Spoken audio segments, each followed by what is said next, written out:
Good morning, members of the media. A special good morning to persons who are logged into our social media platform and also to our live feed on the Jamaica Information Service website. My name is Georgia Garvey Green. Welcome to STATIN's Quarter 2 press briefing. Today, the Director General will be presenting from the first quarter, that is, January to March 2020 gross domestic product and the May 2020 consumer price index. Following her presentation, we will take your questions. For the question and answer session, the Director General will be supported by the Deputy Director General, Ms. Leisha Delatibodier. Without further delay, let me hand over to the Director General, Ms. Carol Coy.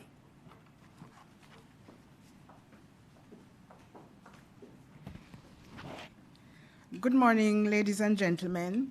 Thank you for tuning in to today's digital press conference, which we will now highlight aspects, as Mrs. Garvey Green mentioned, of Jamaica's economic performance, starting with the gross domestic product for the first quarter of 2020. The Jamaican economy declined by 2.3% during the first quarter of 2020 when compared to the similar quarter in 2019. The performance of the economy was negatively impacted by the outbreak of the coronavirus and the measures implemented by the government to limit its spread.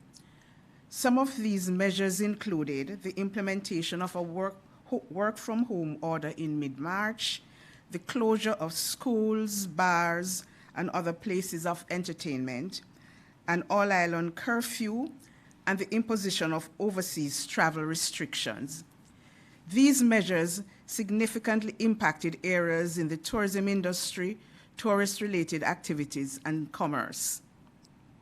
For the quarter, the services and goods-producing industries declined by 2.5% and 1.9% respectively. A breakdown of the performance of the economy for the first quarter of 2020 relative to the first quarter of 2019 showed that value added in 5 of the 8 services industries declined. The hotel and restaurants industry declined by 14.1%. This was due to a fall in output in hotels and other short-stay accommodation, as well as restaurants, bars, and canteens. The performance of the hotels and other short-stay accommodation was impacted by a 19.1% decrease in foreign national arrivals.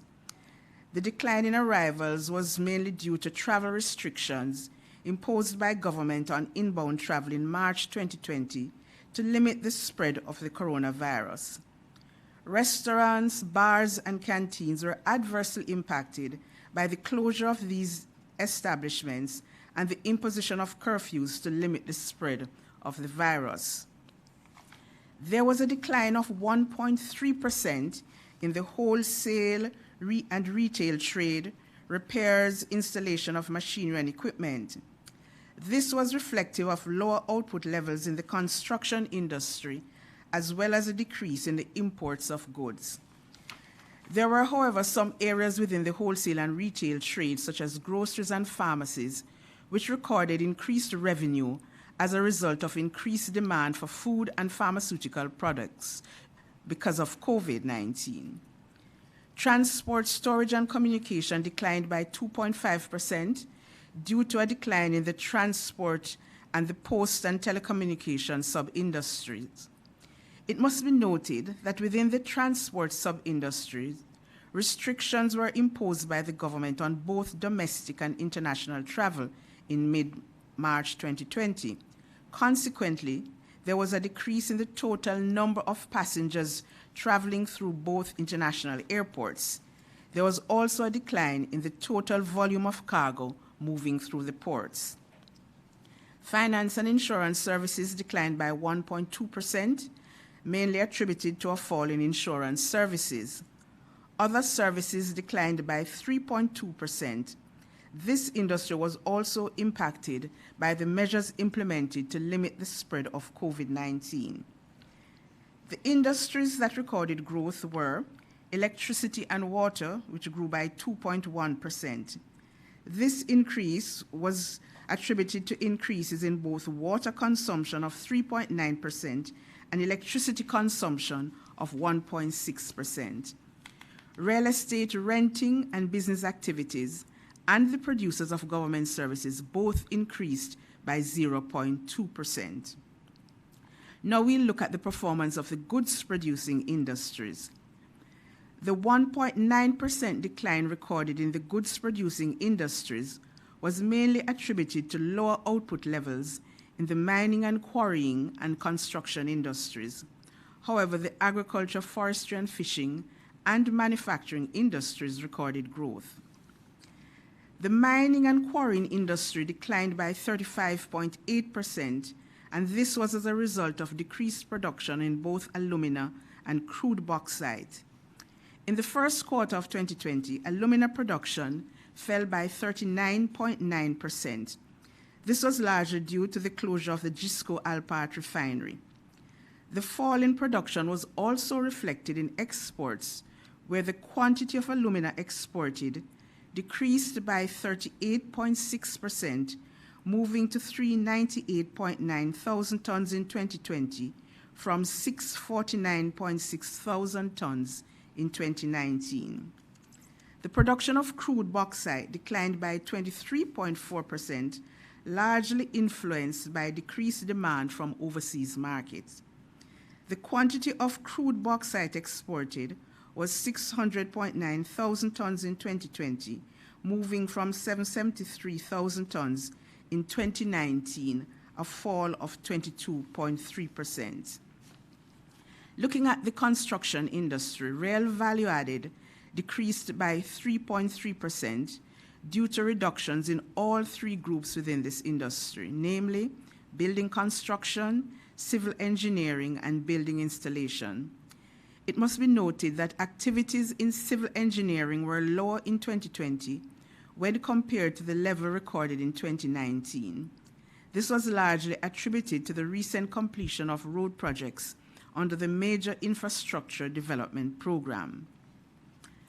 The agriculture, forestry, and fishing industry grew by 7.8% when compared to the first quarter in 2019. The performance of the industry was mainly due to favorable weather conditions, higher production levels, and an increase in the hectares reaped. Growth in the industry was largely due to higher output levels in the other agricultural crops sub-industry, which grew by 10.5%. This sub-industry includes animal farming, forestry, and fishing. The traditional export crops sub-industry, however, decreased by 5.7%. The manufacturing industry grew by 2.2% for the review period and was a result of increase in both the food, beverages, and tobacco industry, sub-industry of 0.1% and other manufacturing of 5.3%. Growth in the food, beverages, and tobacco sub-industry was mainly due to higher output levels in meat and meat products, bakery products, and beverages. Contributing to the increase in the other manufacturing sub-industry were higher output levels of petroleum products, non-metallic mineral products, and chemical products. We will now turn to the Consumer Price Index.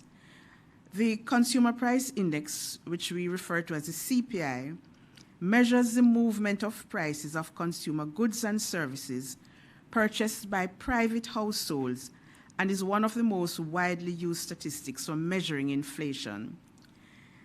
A new CPI series was introduced for April 2020. The goods and services included in the new CPI basket and the weights associated with each item are based on the 2017 Household Expenditure Survey. And I'm going to do a presentation on the revised CPI. Okay, so, I'll keep on, okay. Why did we revise the CPI? It's to identify new commodities that have entered the market, or have left the market, to account for quality changes in products, and to capture changes in expenditure patterns on goods and services by the Jamaican population. The price reference period for this new basket is the calendar year January to December 2019. In the old series, it was December 2006. The new series of the CPI was compiled using data from the 2017 Household Expenditure Survey.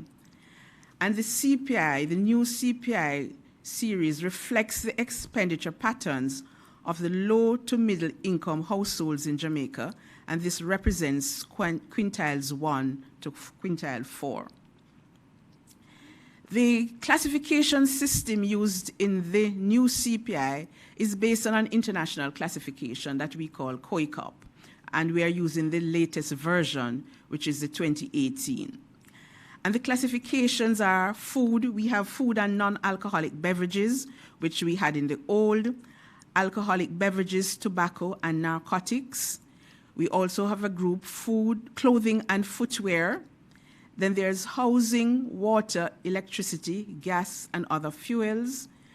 Another classification division is furnishings, household equipment, and routine household maintenance. And there's health.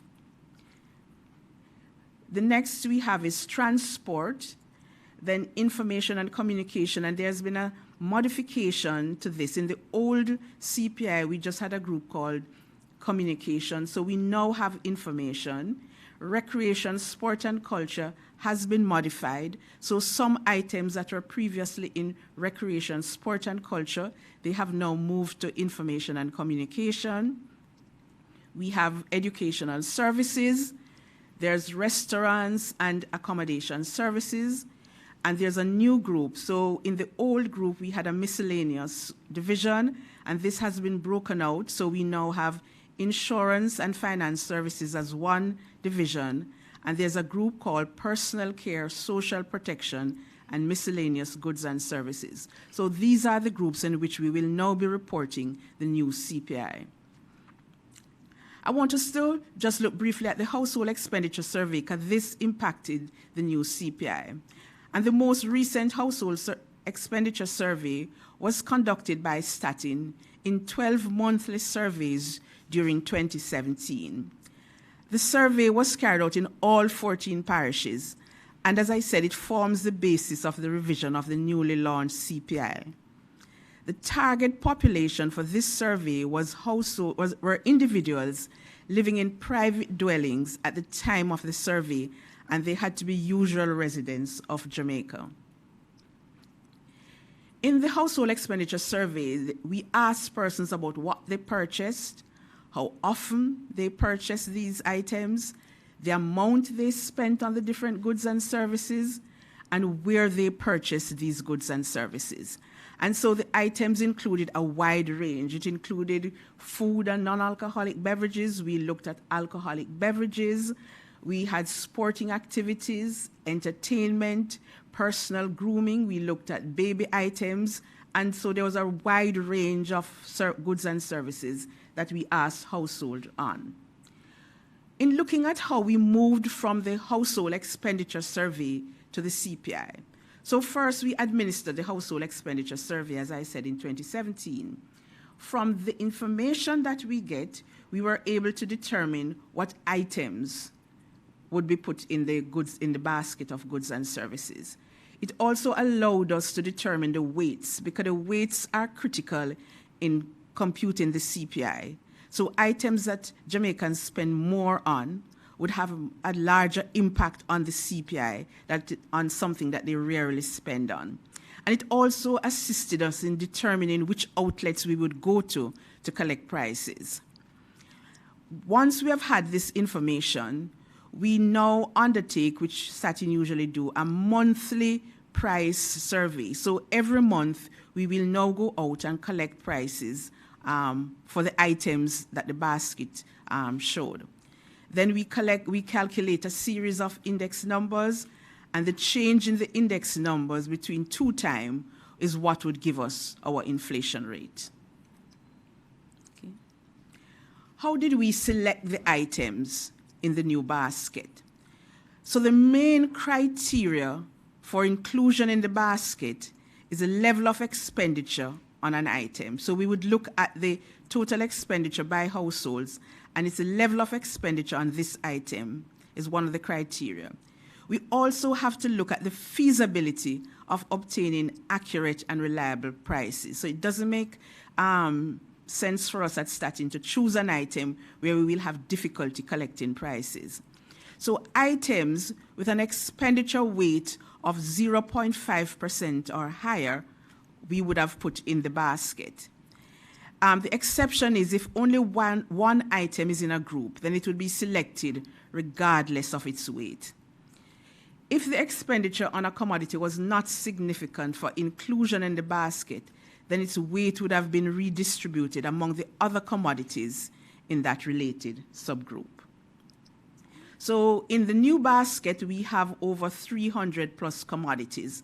And I must point out that when we talk about commodities, a commodity can be broken down into several items. So we can look at bread. Bread is a commodity, but we would have broken that down into hard dough bread, whole wheat bread. And you'll find this throughout the consumer price index.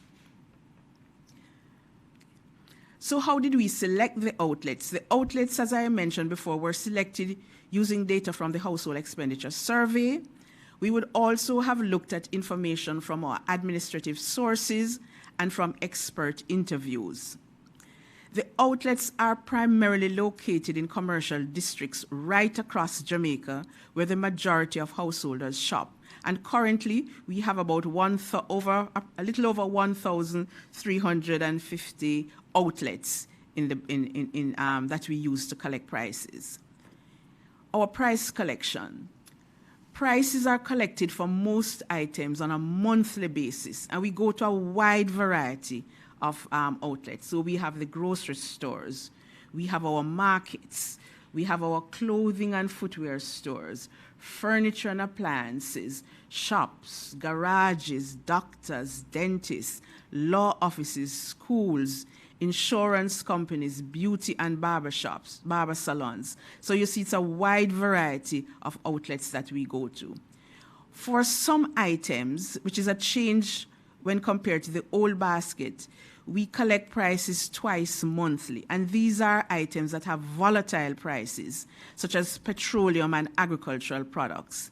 So we would collect them on the first full week of the month, like we do with everything else, and we go back out in the field on the third week of the month to collect prices. And then there are some items that prices are collected quarterly or annual, such as school fees, because these do not change on a monthly basis. So every month, STATIN collects over 30,000 individual price quotes. And these would we also include labor rates, telephone and electricity charges, education, hospital fees. These we collect from the appropriate authorities. We would not send our field officers to do it. And I said we collect over 30,000 quotes per month. Now, as I mentioned before, the impact of an item is based on its weight in the basket. So each item in the basket is assigned a weight, and this determines the relative importance of the item.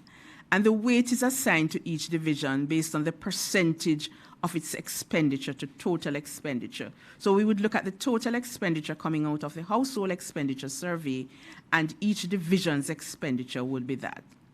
When we are looking at the weights, the largest division continues to be the food and non-alcoholic beverages. And there's a slight decline in its weight compared to in the previous survey. So its weight in the current survey is 35.8%.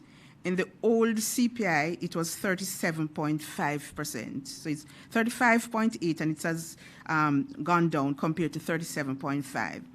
The second largest division continues to be the housing, water, electricity, and gas.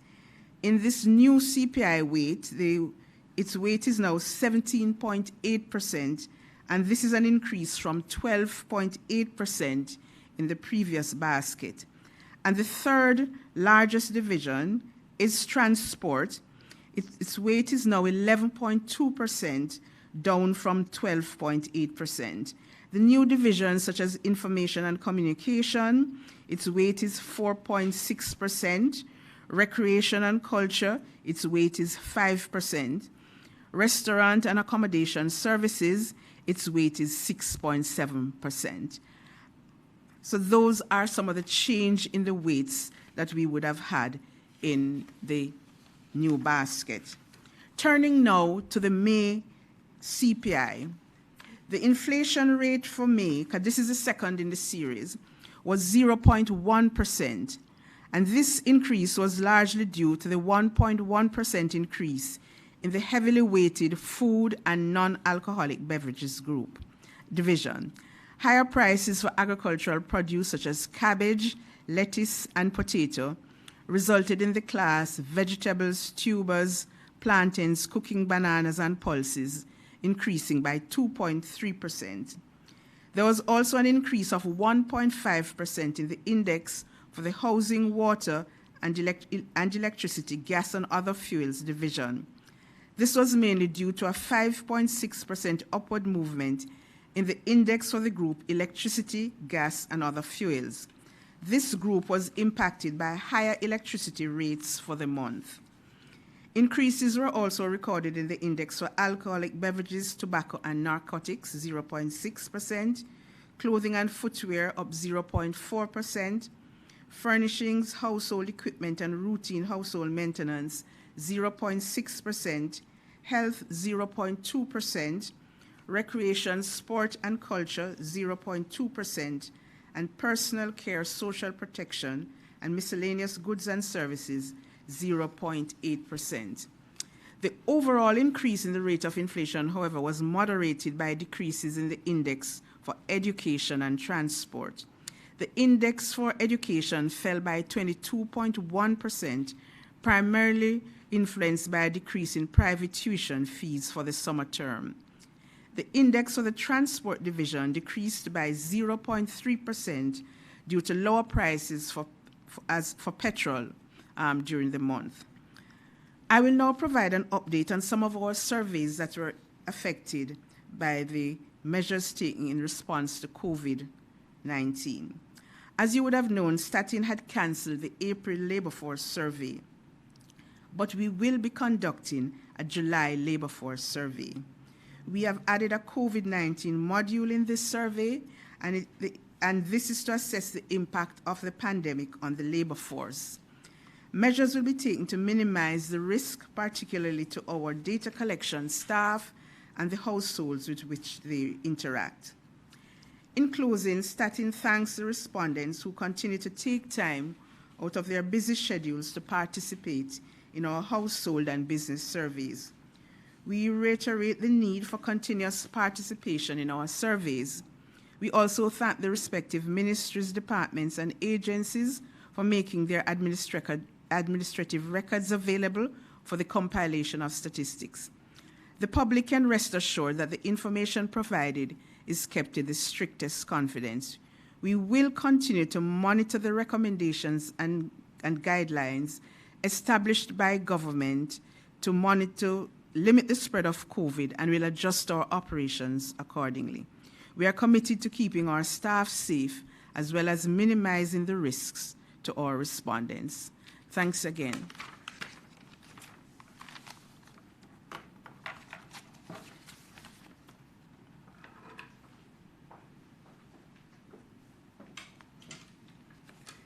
Thank you, Ms. Coy. We will now take your questions. Please use the raised hand icon. After you have been identified, please state your name and the organization that you are representing.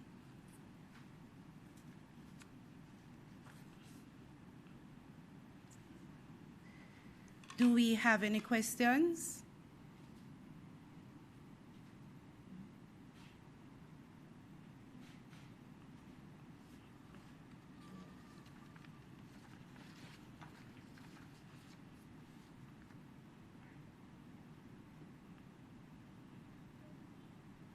I I'm not seeing a raised hand icon, but I have a question.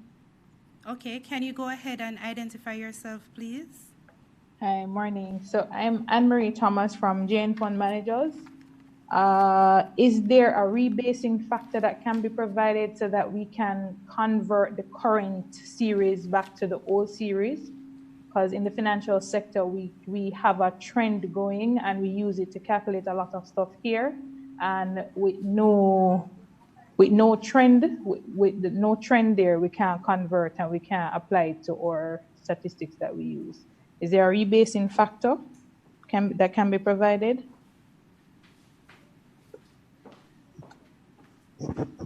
Thank you for your question, Anne-Marie.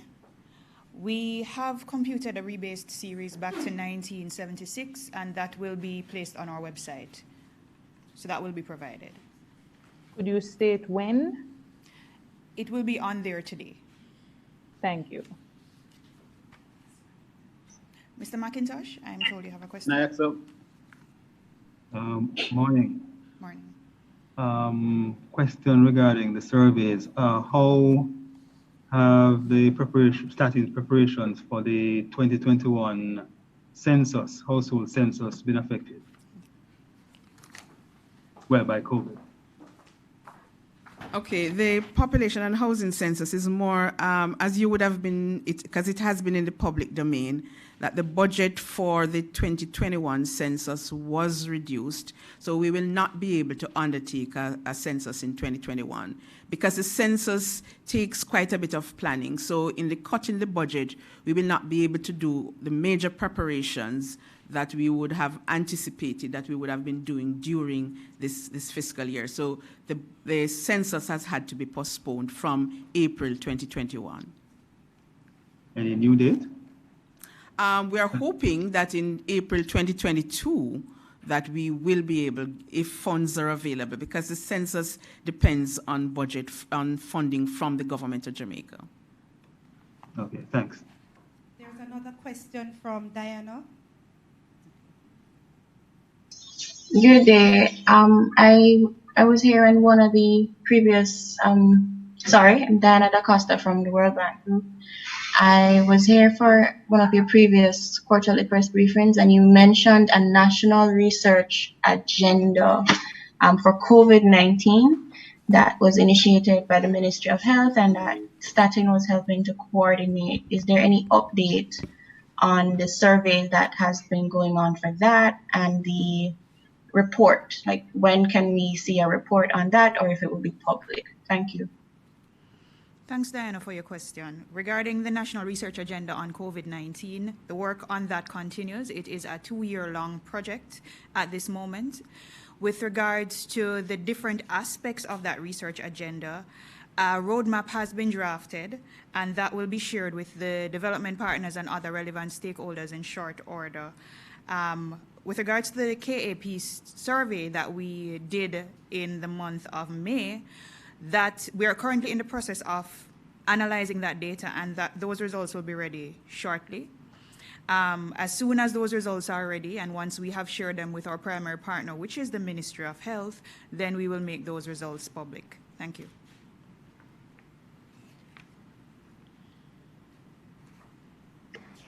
Good morning. I have a question. Okay. My name is Andrew Laidley from TVJ News. I wanted for someone to clarify for me when we can expect the release of the July labor force survey, and also just reiterate for me how often the CPI basket is updated. Okay, all right. Thanks, Andrew, for your question. With regards to the July labor force and the release date, that will be as usual, which is 3.5 weeks after the reference period, 3.5 months after the reference period. So that will be in October, mid-September, thereabout. For the CPI basket, thank you. October 17th is the exact date of the release of the July labor force. And as you know, our advanced release calendar is on our website, and you can just monitor that in terms of our release date. But as of right now, our July labor force is on schedule, barring no unforeseen circumstances. Regarding the CPI basket, In Jamaica, we currently have a practice of revising that basket once every 10 years. So the next revision of that basket would be due in 2027, funding permitted. Thank you. Can I ask a question? Sure. May you introduce yourself? Sure. Stephen Jackson. Hi. From Regino. Hi, All Steve. right. I was just trying to get an idea as to what the dip in GDP of 2.3% for the March quarter would represent in dollar terms. I know you don't normally do a dollar breakdown, but is there an estimate of what that would represent, how much value the economy lost in the March quarter? Okay, so the GDP, sorry. So the GDP for the March quarter, the value of the GDP for the March quarter is, I'm trying to find my figures here.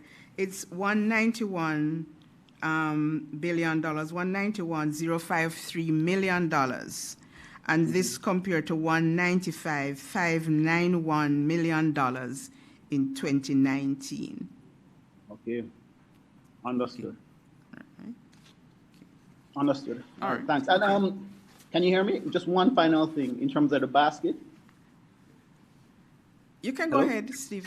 Right. Over the last decade, two notable changes that I can think of off the top of my head of just the average person in the economy is that, one, more people are drinking cups of rum from all age groups, the men. And two, for women, what I noticed is that a lot more women are wearing false hair. Has weave been weave, like female weave, whatever that you call that thing, has that been reassessed in terms of giving a more prominent weighting, as unfortunate as that might be? And has rum been given a heavier weight? And just a general question following from that: do men or do women influence the CPI more? Which gender influences it more? Okay. So rum. So it's basically a question about the rum, the weave, and then who influences more. So just so I'm clear on what you're asking about the impact of rum, weed, and whether men or women. No, not weed, weave. Weave. Okay, yeah, thank you. False here. All right. So first things first, I'll take your last question first, which is which gender impacts the CPI basket more? The household expenditure survey assesses expenditure at the household level. So we don't disaggregate the data set by gender. So it is the household's expenditure as a collective that we analyze. With regards to the impact of rum on the basket, rum specifically would occur in two places. It would occur in alcoholic beverages, tobacco, and narcotics, but it would also occur in the recreation, sport, and culture, the restaurants and accommodations division. So it's also in meals away from home and in terms of items purchased by the household. I can't speak specifically right now to the specific weight of rum in the basket, but rum has always been a part of the Jamaican culture. So it was in the previous basket and it is in the current basket. That much I can tell you. With regards to the impact of hair extensions, that is an item that we have seen an increase in expenditure in over the years, and that is actually one of the new items in the basket. Other items too that have been added to the basket include technology products such as tablets. We have seen also where the consumption pattern of Jamaican households have changed with regards to more healthier food options. So for example, in the past, the more popular bread was the weekender. Now we're seeing where whole wheat bread is a more popular option. We're also seeing where certain fruits and vegetables are having a higher weight. We're also seeing in the basket where entertainment and recreation is becoming more important, and you can see from the weights that is displayed on the screen right now that previously before recreation, sports, and culture had a weight of 3.4% and it's now at 5%. So we're seeing where a number of new recreation items such as parties and attractions, those have been added to the basket. We're also seeing an increase in meals away from home with a shift from 6.2% to 6.7%, and toll has been added also. And certain electronic items, we have refined the specifications to be more consistent with what currently obtains in the market. So there are a number of shifts in the basket, not just rum. Thanks. Sure. Any other questions? Yes, Ms. Andrew Lady again from TVJ. What's the limited amount of funding that STATIN would need to go ahead with the population and housing census? I will hand that one to the Director General.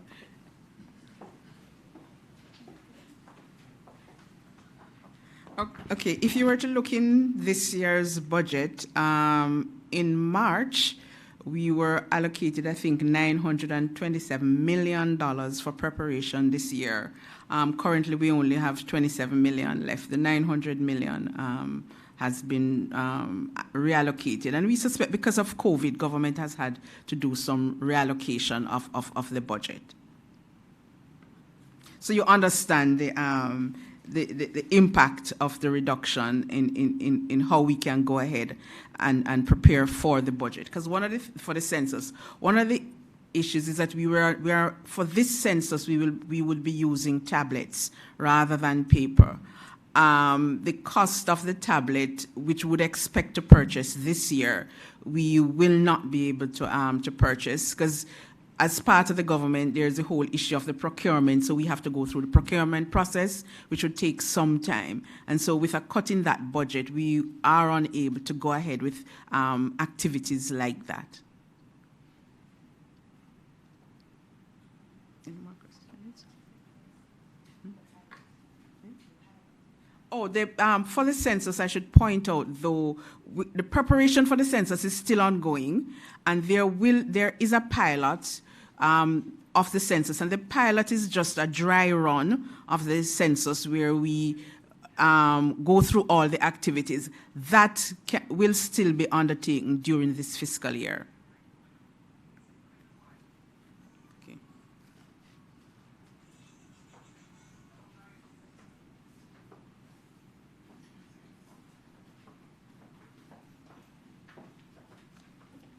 Are there any more questions? Okay, if not, thank you, Ms. Coy. Thank you, Mr. Latibadair. Thank you also to the members of the media and to our stakeholders for tuning into today's press conference. We encourage you to continue to visit our website at www.statinja.gov.jm and to follow us on our Facebook and Instagram page. Our bulletins, publications, and indicators are uploaded to our website in keeping with STATIN's release calendar. You may also send your emails to info@statinja.gov.jm if you have any queries or need additional data. Our next press briefing will be in October. Thank you again and do have a wonderful day.